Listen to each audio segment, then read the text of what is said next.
right, y'all. Yo, what's good, party people? Welcome to the Good Foot Podcast, where we get into the raw and real for the communal ideal. This is your boy Q, and we are talking about how to become more free, more creative, more healthy, more wealthy as dance artists, and to help inspire us towards our definition of success is Miss Sun Kim. Hello, everyone.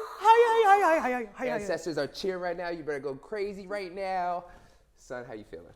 I'm feeling great. I'm feeling very special right now to be greeted by this. Yes. Word, you are special. Oh, So I'm thank glad. you. I'm glad you feel that way. Thank you. We're gonna keep making you feel special. We're gonna, you gonna will? say Okay. gonna say your little bio Okay. and your a little bit of your artist statement as well. It's super beautiful. It's It super is. beautiful.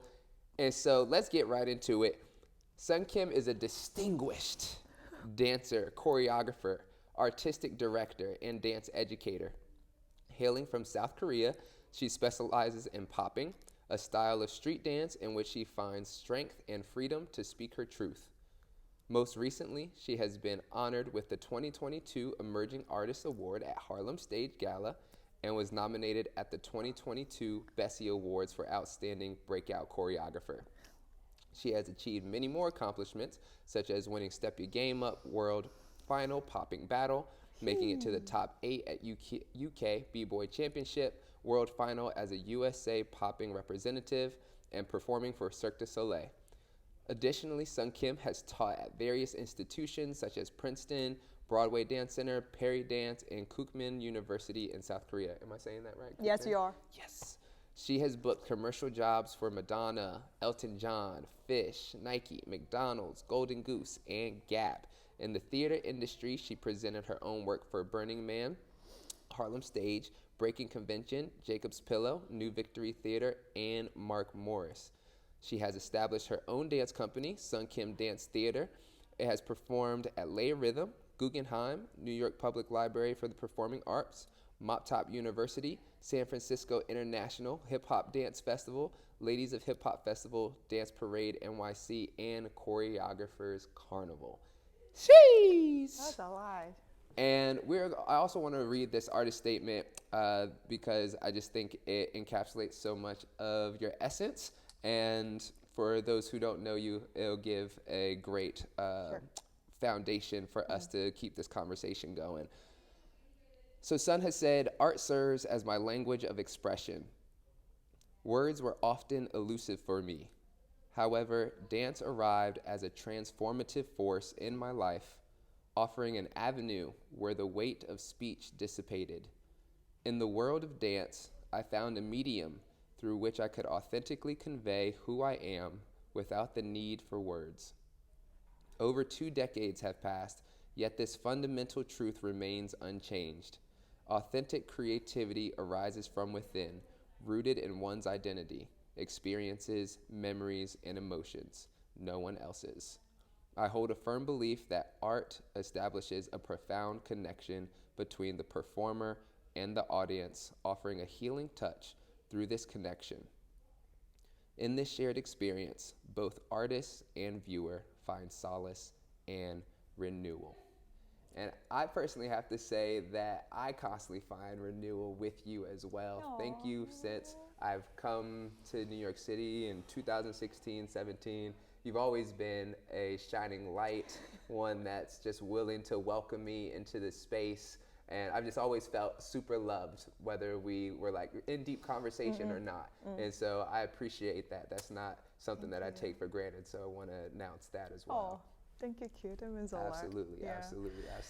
You know, it's really hard to hear your bio. Yeah, tell me about it. Because sometimes like biography, like you have to like really present like what you've done, your accomplishments, but to hear, it's different. Like to read it, it's like, oh, like I feel pride, you know, like I'm like, oh, I've done so many things. Absolutely. But when you hear it, it's just like, oh, son, you're all about yourself in there. Wow. And it is. It is about you. Yeah, It is about you. We all need to get used to it. We all For need to sure. get used to be like empowered. For sure. You know, in what we do. Absolutely. Because it is, you have worked super hard for it. And I think it's a beautiful thing when I think about the cipher as well, where it's like there is a centering of self and there is a centering of the community around, the culture around, as we center ourselves. And so that it's always a yes and in that way. That it's like, yes, it's about you, and you also represent so much more beyond yourself. And so that is one of the beautiful things about you, because again, it doesn't have to be that way. 100%. Yeah. Thank you. Yeah, Thank you for sure, sharing for that. sure. Yay. And one thing that I've been thinking about as I was moving through your bio was, what were the challenges that got you to, okay, hold on, let me come back. So one thing that I read about your bio is popping, strength, freedom, and it being a vessel where you really find alignment with self. And I'm curious about how you and popping married, got in relationship. True. Yeah. We've been married for a while, more than my husband. So I wanna kind of like clarify the words being elusive for me. It's because I didn't start talking until 4 years old, and my parents were worried that I might be autistic, I might have a problem. So growing up, I was always like, I don't talk at all at home. Like if I need to cry, I go into a closet and then lock the closet and then crying without making any sound. Like as like 4 years old. Wow. Yeah, like I think like teenager maybe, but like when that young age, when how to express your feelings are mostly crying. You know, if you're hungry, you cry. You know, if you are, all that. But I didn't know how to do it naturally. So I always had a struggle to talk about my feelings, whatever I'm going through. And then I went to middle school. I was 12 years old. I don't know what came over me, but there was like a after school activity. Like it was like a crew. Like, okay, we're accepting new people. And then it was like, it has a breaking and popping. And it was 2002. So there was like only two, and then I didn't even know what that was. I was like, you know what, let me just try. I don't know what came to me because I never talked to anyone. I'm just so shy and vulnerable all the time. I was bullied, so I was just like, you know what, let me try. But then like the first year we had like 30 new people, and then after 3 years there was only 3 men. So I was like, oh, I kind of survived. Wow. Out of this all people. Yeah. I wasn't even good, but I just kept on trying. Yeah. And ever since that, it just popping was like a way for me to be strong without talking. Like I know when I go on stage, I know when I battle, if I pop, that made me like little sensation of like having strength. So kind of like that was the feeling I've never experienced in my whole life, and I just kept on trying. And then there was nothing else I can do. Yeah. Like back then, street dance wasn't that expensive. Now, Wow. yeah, so it wasn't like maybe you pay like $100 for, 8 classes a month, and then you just, continue to like train with the like other people. So I kept on trying, and it just made sense. Yeah. At one point. Yeah, that's good. Yeah. I'm glad to hear that. That's Yeah. good. Yeah, it's something when, if you have not seen this woman pop, you gotta see this woman pop. Like the hits be hitting, okay?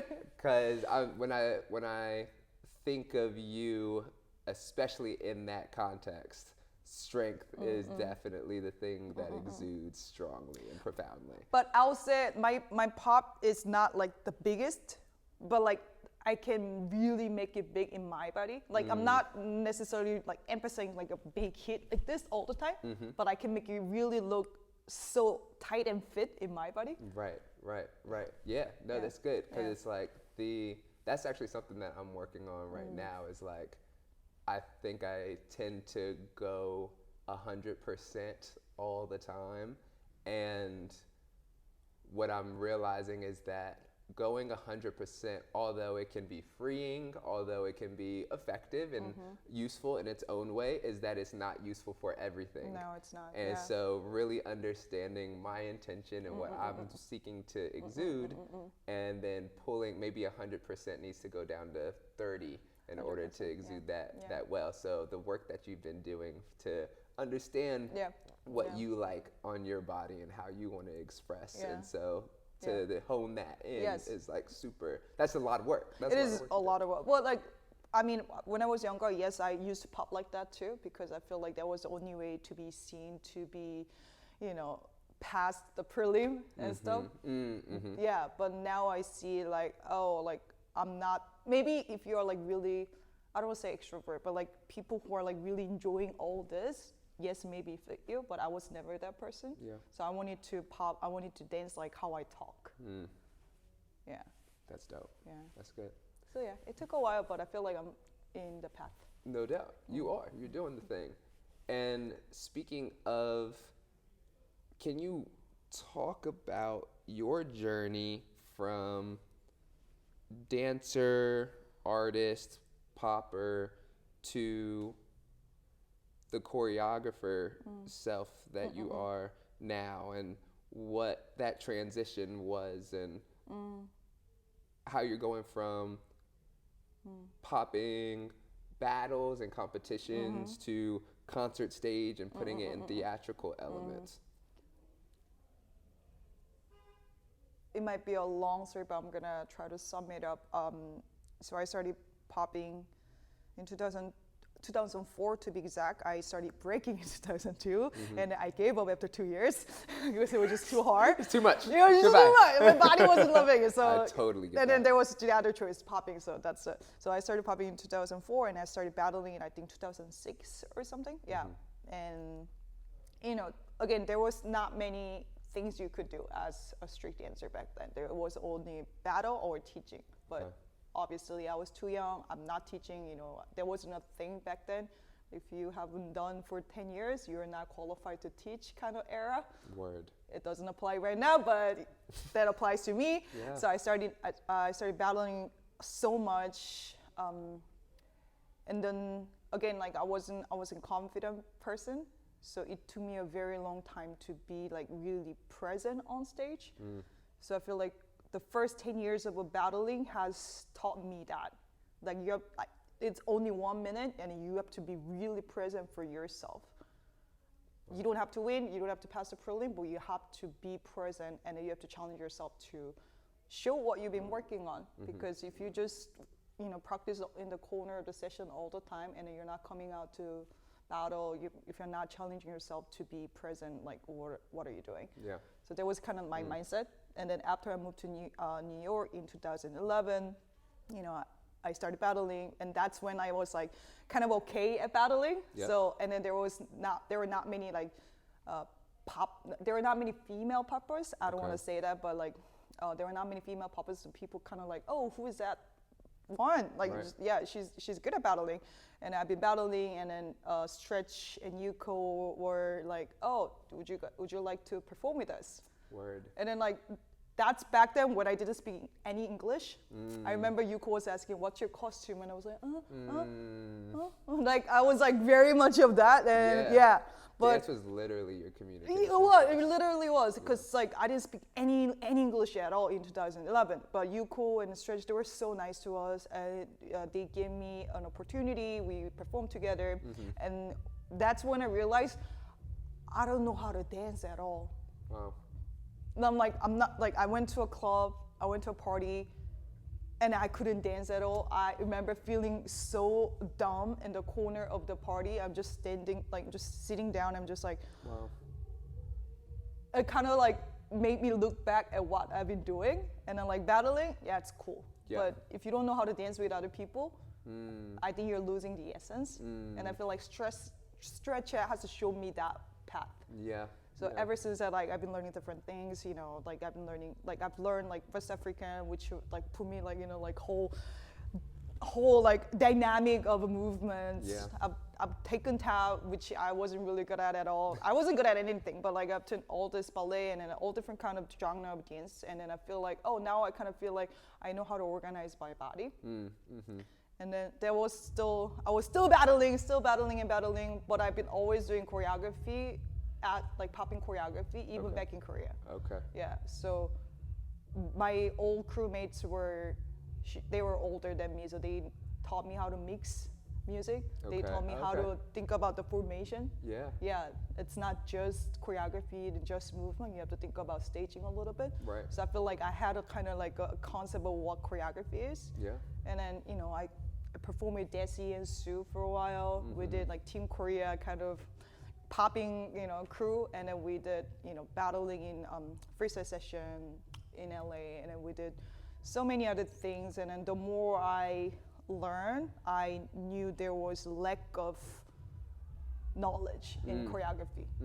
Because sometimes we think that like, oh, choreography is, you know, we make some moves and then we just do it. Yeah. But I feel like I didn't know how to do it. And then there was a person named called Dixon. He's from London.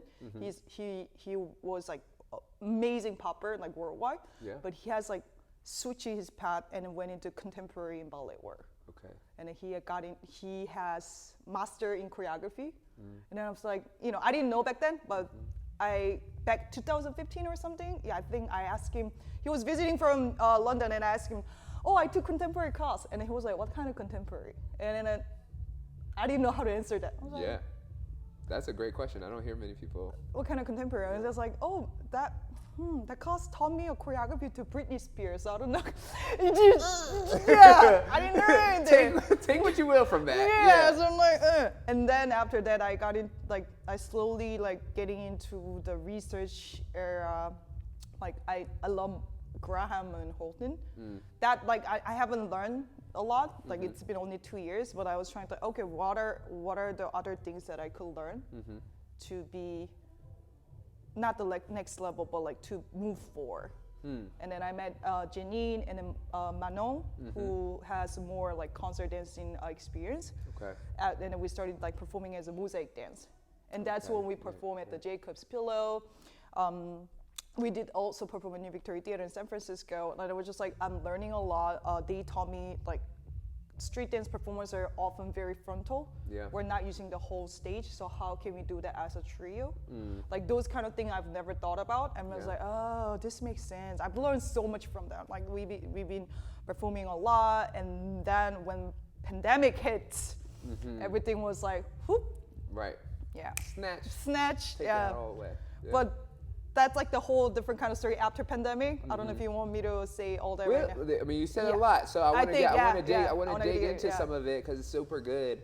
I'm curious about what success for you looked like within the battling aspect and the competition aspect of it, and then like what success looks like for you within the concert stage realm of it, and like did it bleed into your desires and your pursuits of success within the battling and competition realm? Did it meld into the concert stage, or did they feel like very separate?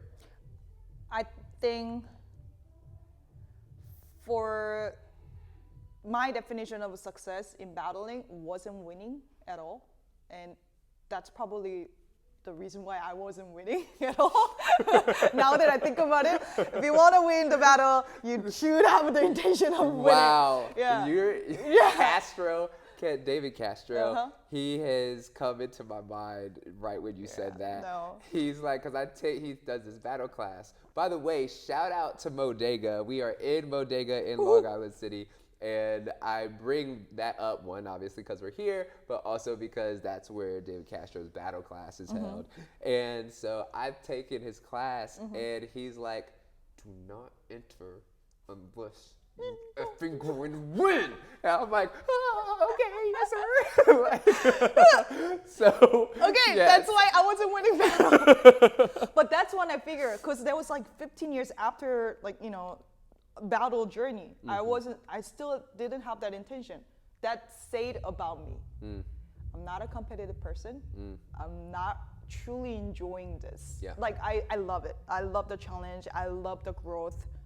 But I wasn't meant to battle for my whole career.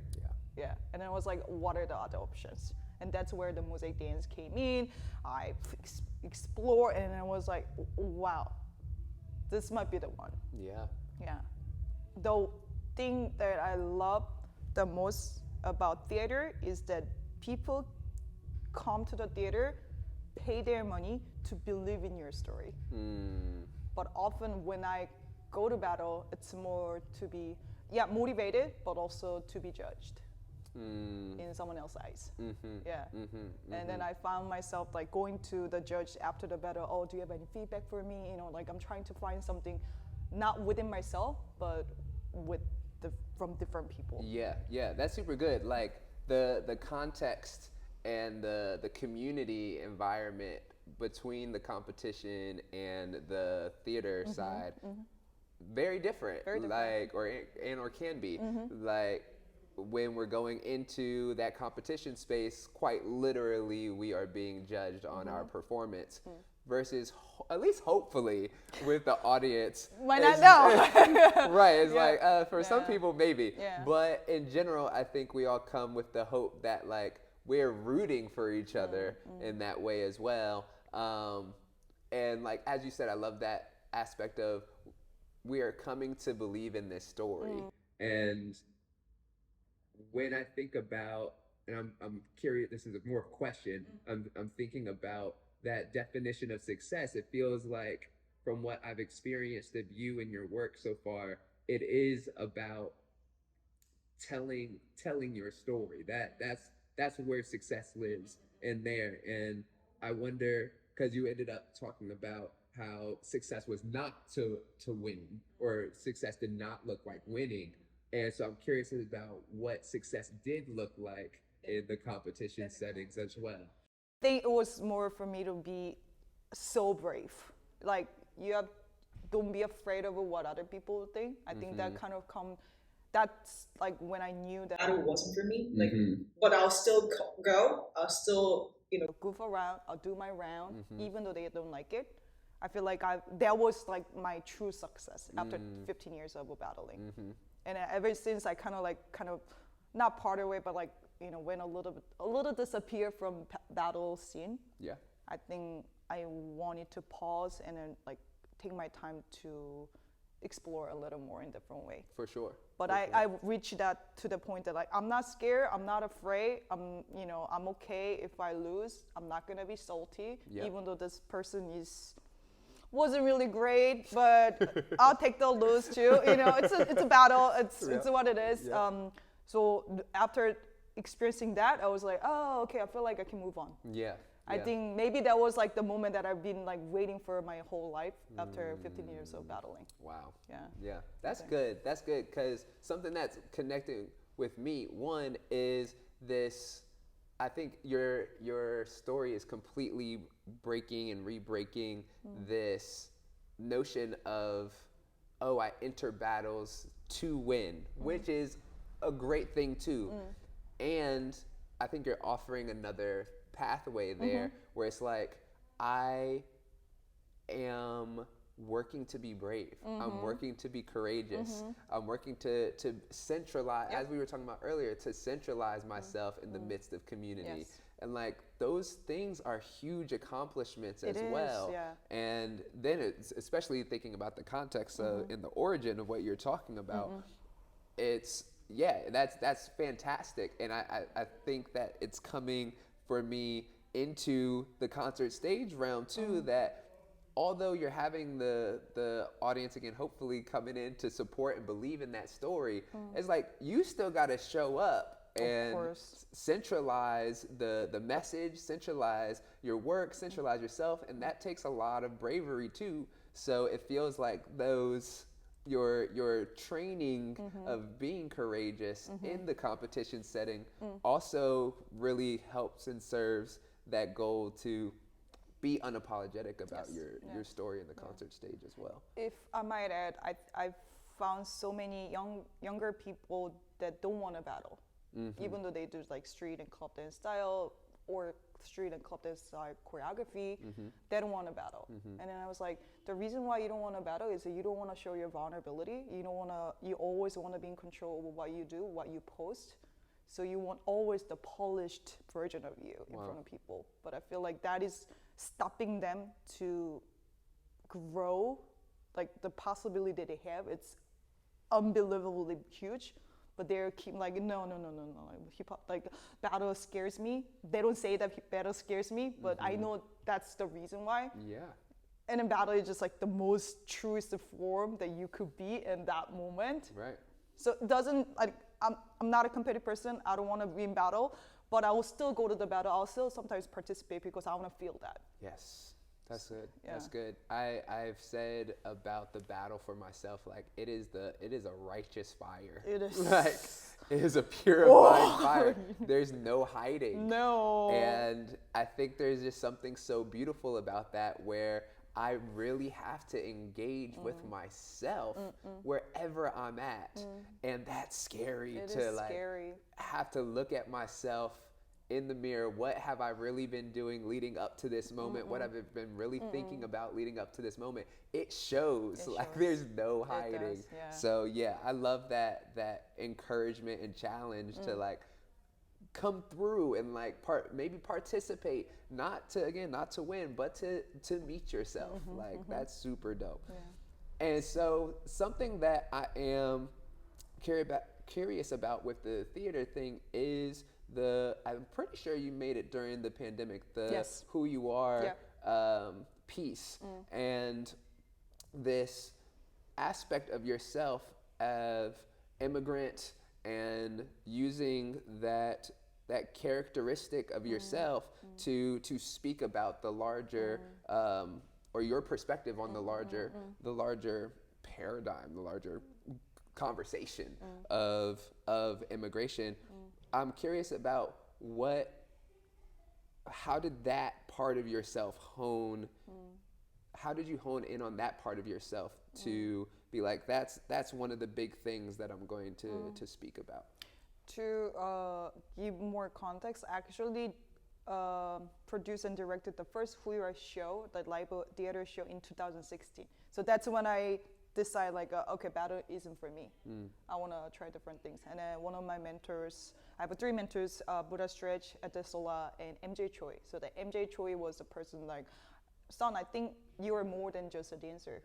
Why don't you book a theater and then make your own show? I don't see people doing that. Back then, nobody wasn't doing that as a street dancer. So I was like, okay. And the most useful advice she gave me is that when you want to do something, you have to spend money first. So you're not backing out. If you pay the rental for the theater 6 months ahead, there is no way you're going to just back out because you spend money. And people put money where they value. So I did that, and it made it happen. It was great, but it wasn't it was a mess. Like it was my first try. Like now I think about it, I don't know how I did it. Like I didn't know anything. It happened, and then I brought it to Korea 2017, and I had a little bit of more courage that I think this one I can do it better, and I did better. And then I moved back to New York again after the show. And then that's where the dark and deep, like years of I don't know what I'm doing, like researching era. Then like pandemic hit. I've been like postponing, like I want to do Who You Are, the immigrant series. I want to do it, and I still wasn't doing it. Yeah. And when pandemic hit, like year after pandemic, I was like, this is something very personal, but I used to work as a waitress for 10 years. And that's even when I was teaching at Broadway Dance Center. And the restaurant was right across the Broadway Dance Center. So sometimes some of my students came to the restaurant and I had to serve them. And it was like, I felt a little bit ashamed, like, what am I doing in my life? Wow. I'm just, I'm a teacher, I'm a great dancer, but then I'm still, serving at restaurant. Wow. My fellow like teachers, fellow faculties come to the restaurant and I have to serve them. It just felt a little weird. Yeah. And then, wow. It, like sometimes if there was a table dancer, I had like my coworkers like, can you go serve them because I don't want to serve them. Wow. Yeah, and because I felt ashamed. Yeah, yeah. It went around for that for a while, and then I slowly I began to reframe my perspective. The reason why I'm serving the table at a restaurant is because I'm not gonna get paid for like $100 for my 10 minutes of performance, because that's not my worth it. But as a waitress, I could work at 12 hours and get paid for $100. Right. There was like, I really want to value my resilience and the dedication as a dancer. So that was kind of like, okay, now I'm a little less shamed. Yeah. I'll talk to people, if they come to the restaurant, I serve with like a part-timer here, this is a great restaurant. We'll start talking more like, human to human. Yeah. But the pandemic hit and I started looking back. Nobody had the money, right? But nobody was in a good place financially. And then the unemployment money, like we were getting like back pay, so we get like a big sum of money for like the whole year. And then I was like, you know what? I know I don't have money, but I want to invest in me. I want to invest money because that's, again, people put money where they value. Yeah. And I value myself. I value my talent. I value my work. So I want to put this money in me. Wow. And then my husband, we're talking, he's like the greatest supporter. He's my partner. He's always like, trying to find a better decision for us. We came across and then we buy like probably like 10K for camera and then all this stuff when we didn't have money at all in pandemic. And then we made Who You Are, the video. Wow. That's amazing. Yeah. That's amazing. Yeah. It went kind of well. Thank you for sharing that. Thank you for sharing that. Yeah. Thank you for that honesty about the Broadway Dance Center teaching and the working across the restaurant. Like that's super deep, because one thing that I've been curious about is this weird experience of being in prestigious or perceived prestigious gigs and opportunities. And I think so many people, I know for myself, I can look at the accolades and the awards and be like, oh, they got it. Like, they made it. They're making it. They're doing the thing. Like, financially, they must be okay, if not good. No. And so I'm wondering if you can speak more to like how you navigated that for yourself and how you're navigating it still, like this I think fact that like you are going towards these amazing accolades, you're going towards these amazing opportunities, and we'll speak about also the Broadway thing too, and still there's like, oh, we don't have any money for me to actually invest in this thing. Like, what is that? Like, what does that do for you? Growing up, our family always struggled financially. So I think I had a mindset that I can't afford. So let's say if we go to Trader Joe's, there's a $3 of arugula and there's $4 of arugula. I'll pick $3 one. Even the $4 they're organic. Right. Okay. Yep. Yeah. We'll do that. Just a $1 difference, but I'll get the cheap ones. Right.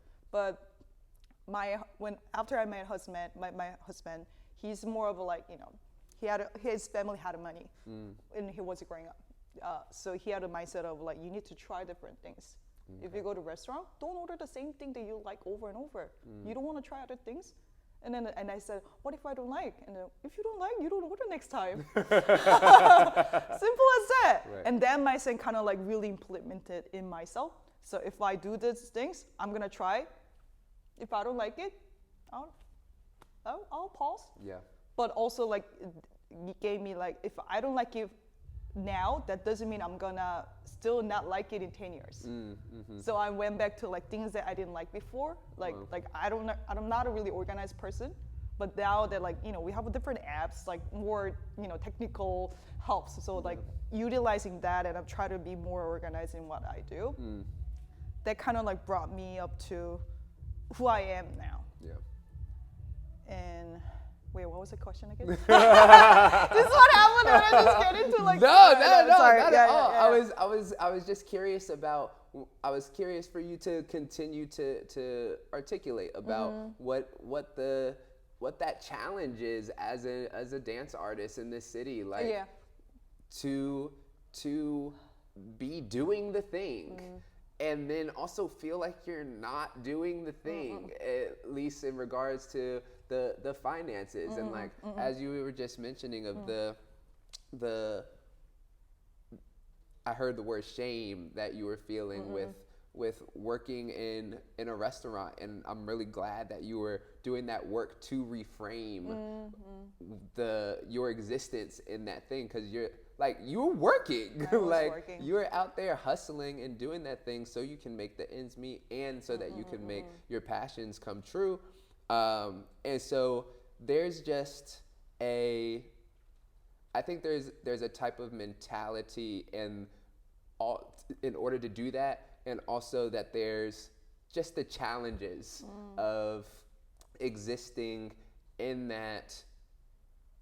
this world where it's like, okay, I've done all of this stuff, but like my bank account is still like, it's a little thirsty, like, and it's constantly a little thirsty. And so I was just asking about like, what has that navigation been for you? I think like us again, like I think we talked about like a lot of things that work in the system don't work for us because we're never taught, and then they never plan to include us in the system, like grants and all different kind of stuff. So when I figured that, wait, I don't think I'm gonna make money off of battling as a career. Like I have to find a different ways. So then I started, looking at the people who doing what I want to do, like Efra Ashley, like I think she's such a like goal for a lot of people. The way the way she manages her company and been doing for like more than 10 years probably. Wow, I didn't know it was that long. Yeah, she was like, I watched her show in like 2015 or something, and then it was amazing, and it's something that I've never seen before. So, and then Adisala as a popper on Broadway doing all these things, I'm like, wow, we can do those kind of things and pay my bills at the same time. That's amazing. So I feel like those little inspiration will really like got me like, I need to learn more out of this. Well, I know. Yeah. So like battle, all cool. I love it. I'm always gonna love it. But I know there are things that I need to learn to be thriving as an artist, but also make money for myself. Absolutely. Yeah. Yeah. There's also something that you said before with you said mentorship, and I think there's something so powerful about how you made sure that you had mentors who have done their work within the craft and also in the culture and also in the professional field, where it's like you can receive that guidance if you want to move in a certain way, that there's somebody there to help you in that regard. And then even when you do not have specifically a person who's there with you on the phone or in person, that you're doing that research about like, hey, who is doing what I want to do, who is making money off of the thing, doing this dance craft. All right, how are they doing that? Let me either get under them or actually that's a question from me, like what practices did you end up? So you see EFRAT, you see Adesala. So what was your practice after you felt the inspiration, you saw them, then what, in order to make yourself get into those spaces? Yeah, to me, like they were the inspiration, but like for my choreographic like inspiration was Crystal Pite. I don't know if you know. I do know Crystal Pite. Yeah. I've watched all of her interview videos and trying to get her head, like her brain. And there was a part that, you know, I don't know how old she is, but she's been doing it for so long. And she's like, you know, up there, right? But she shared, it was like few years ago, like interview from a few years ago, and it's like, I still feel like I fake in front of my dancer. I still feel like I don't know what I'm doing, but I just fake it and do it.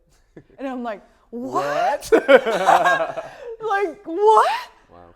There was like, they gave me the bravery that I've been looking for. Okay, so I'm gonna fake it. I'm gonna fake that I'm confident. I'm gonna start creating something that might not look something to people, but I'm gonna fake that it's amazing. But like no more, I get what she was saying. She has like a blur like ideas, a blur world that she wants to like express. But at point like, you know, like how you're talking, it's like, oh, I know what it is up here, but I don't know how to say. So sometimes I just fake it, and like, you know, I feel like that gave me like utmost inspiration to be choreographer. And there, I took a small step, one by one, and that led to me something. Like I created, before the Who You Are Immigrant, I created, I remember when and then there was just a video that I wanted to do. And then we did it in the same, it was like, you know, it was like 2 minutes piece, and that got me Harlem Stage small grant. And I got the grant, and I used it for Who You Are Immigrant. Nice. And after we did that, I got the Emerging Artist Award from Harlem Stage, and I was like, oh, wait, what? Okay. Let me fake more. Let me fake more. But then like I really put like people I really trust, like Ali, Hayes, Denise. There's some like, you know, my good people, and I got them all together. We created like 5 minutes piece of 10 minutes piece of Los Enfa, which was like our newest evening night show from last year, and that 10 minute got to something else. I think that 10 minute got me to Bessie Award, the nomination. And then we've been, you know, expanding. It's just like always like small step, but I feel like I don't want to fully plan what I want to do in a whole year, but I need to have a small steps every week, little every foresight, month. Yeah, little. And I feel like that's where the actual, I don't know, I didn't make a lot of money, but I didn't have to work as a waitress, but still, you know, pay rent, pay my food. That was like wow. 10 years ago, I would have never thought that I would be a full-time dancer. Right. Without doing any side jobs. Right. And so I would say people like, I was always trying to be safe. I don't want to be broke. I know, I want to pay rent. I don't want to be behind the rent. That's the reason why I was always doing like a part-time waitress job, even as a teacher. But then like there has to be a moment that where you truly believe in yourself and then take risk. I think that came when pandemic hit. Wow. And then the money just, you know, came along. It follows. Yeah. Wow. I actually was going to turn down the Broadway job because that's when I was like, I was committed to doing this, you know, my company thing. And then having a 1 year full contract as a full timer, I feel like they would have stopped what I meant to do, at least for this year. But then I thought about, okay, if I make this much money, if I learn this commercial theater world, like what if I bring all those to the company and reinvest where I learned the most as a choreographer? I faked a lot to be in confident, you know, face. Yes. But that really taught me how to trust my gut. Wow. Like even though it's not going to be perfect, it's okay. You're going to get it done. Because a lot of people will say you have this idea. Well, how many people are actually doing it? Like even it's not perfect. How many people are actually putting out there when it's not perfect? Yeah.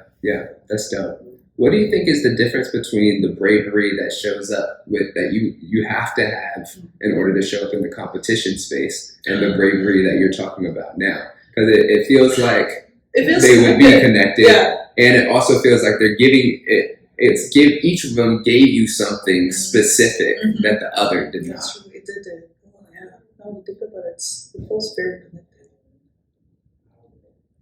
I have no idea. I get so scared. Oh yeah, I think that's the reason. I get so scared. I get, when you lay in the bed, a lot of things are like popping in my head. I'm just like, what if? A lot of what if has come to my head. But like, if I get scared, I need to take actions right away. Like that's the only way I'll get my, all this thoughts out of my head. So I think that's the reason why I keep making things in the world. Like, doesn't matter if this idea isn't perfect. I'm gonna do it right now. I'm not gonna push it away. I'm not gonna post it forward because I don't think it's ready yet. I think that's been always my feel. That's dope. But not everything has to be rushed. Right. I think that's why like this year taking off like a year of like I'm still gonna create, but I'm not gonna be actively performing. I think that will give me an idea of what it should be in a few years. Yeah, that's dope. And also it's like it's different if you're taking off from the fear versus you're like, no, I know I can show up. I've done it before. I will do it again.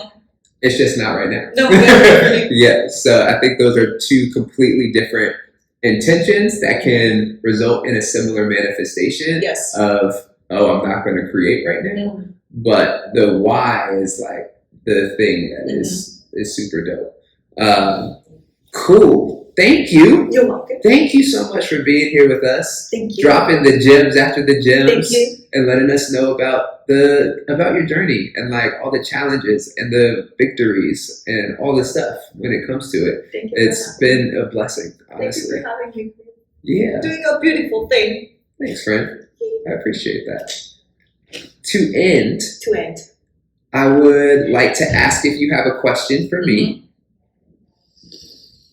And I feel like you've been always a person who see different things in street dance community. I remember that you guys were doing building shop. Yeah. I remember that you guys were talking about EXPG and then you casually said, I actually got grants for that. Yeah, I remember you saying that and I didn't even know what grant was back then.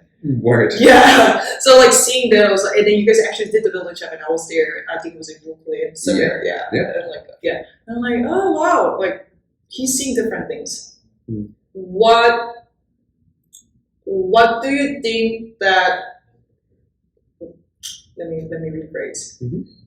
What is the reason that you try to do different things? Like, I think it's even pockets. I mean, everybody's doing, like, some people are doing it, but not everybody's actually doing it. But, like, you continuously doing it, and then you did, like, the online battle during pandemic. You try to, like, create some different stuff, like, continuously. And I feel like, oh, wow, that's amazing. And then not a lot of people do it, and I want to hear what the inspiration is. Yeah, thanks for asking that. I think it's mainly a combination of two things. One is I am committed to serving this community in the best ways that I know how. And so I've been like, no matter, I have to be ear to the ground and sensing what the needs are, what the desires are, and then can I create something to help that? So that's one. And then two is not knowing what my main manifestation is. So it's like, okay, I'm feeling called here, so I'm just going to go there and do that. Okay, now I'm feeling called here, and I'm going to just go try and do that. And I think all of that searching has been a way to hone in on what the things are that are constantly being there. And so something like Building Shop, for example, bred this. And so I don't think I'm a documentarian specifically where I'm going out and doing films, but the aspect of speaking to people is something that has constantly been a variable, and it keeps calling me. And so it manifested in a documentary, and then it manifested in a podcast. But what's stuck around is this desire to keep talking with people. And so I'm like, okay, the podcast feels right. During the pandemic, it was like, how do we keep this sense of social engagement when we can't be with each other? Can I create something towards that? So I did, and then people didn't want it anymore, and that was a work of like, okay, great, and now I can let it go. So that was a learning lesson for sure. So yeah, it's a response to the needs in the environment, and then also exploring and finding what is sticking around. And last but not least, how can we support you? What's going on with you, and how can we uplift you? Follow us on Instagram, Sunken Dance Theater, and then we have our website, sunkendancetheater.com. I just want you all to be in contact with us to see what we'll be building this year. And the result might not be shown this year, but then you see this is what she was doing. This is what they've been doing. Absolutely. Yeah. The build level, compilation next year. So follow us and you'll see more. Super dope. And as always, I will put the website, the Instagram, and anything else that is a resource for Sun and for you to connect with her on the show notes. So look out for that. Sun, thank you so much once again for being your vibrant self. Thank you all for tuning in, and we will see you on the next one. Stay good, y'all. Peace and love.